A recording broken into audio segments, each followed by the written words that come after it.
যে চারটি বদ অভ্যাসের কারণে দুষ্টু জিনেরা নারীদের ওপর কুনজর দেয়, বদ নজর দেয়, এমনকি খারাপ প্রভাব বিস্তার করে ক্ষমতা প্রয়োগ করার চেষ্টা করে, শুধুমাত্র এই চারটি বদ অভ্যাসের কারণে। অনেক মা বোনেরা আছে, তারা তাদের বাস্তবিক কিছু ঘটনা আমাদের কাছে বলেছেন, যা শুনলে আপনাদের কপাল কুঁচকে যাবে। অনেক বোনেরা ঘুম থেকে ওঠার পর দেখতে পায় তাদের শরীরে আঁচড়ের দাগ, তাদের শরীরে পুরো বডিতে আঘাতের চিহ্ন, কোনো না কোনো জায়গায় খামচের দাগ রয়েছে, যা দেখার পর তারা আশ্চর্য হয়ে যায়, এমনকি তারা ভয়ও পেয়ে যায়। এজন্য মনে রাখবেন, নারীদের শুধুমাত্র এই বদ অভ্যাসগুলোর কারণে যিনারা তাদের উপর প্রভাব বিস্তার করে, ক্ষমতা প্রয়োগ করার চেষ্টা করে, এমনকি অশ্লীল গর্হিত কাজও করার চেষ্টা করে। নাম্বার, কখনো নোংরা কোনো কিছু করা যাবে না, নোংরা কোনো কিছু দেখা যাবে না, নোংরা কোনো কাজও করা যাবে না, নিজের মধ্যে নোংরামি কোনো কিছু ধারণ করাও যাবে না। 2 নাম্বার হচ্ছে, কখনো অপবিত্র থাকা যাবে না।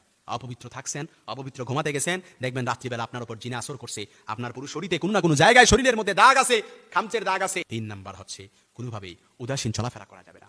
4 নাম্বার যেটা, সেটা হচ্ছে কখনো রাগ দেখানো যাবে না। অতিরিক্ত রাগ এটা বিপদের কারণ।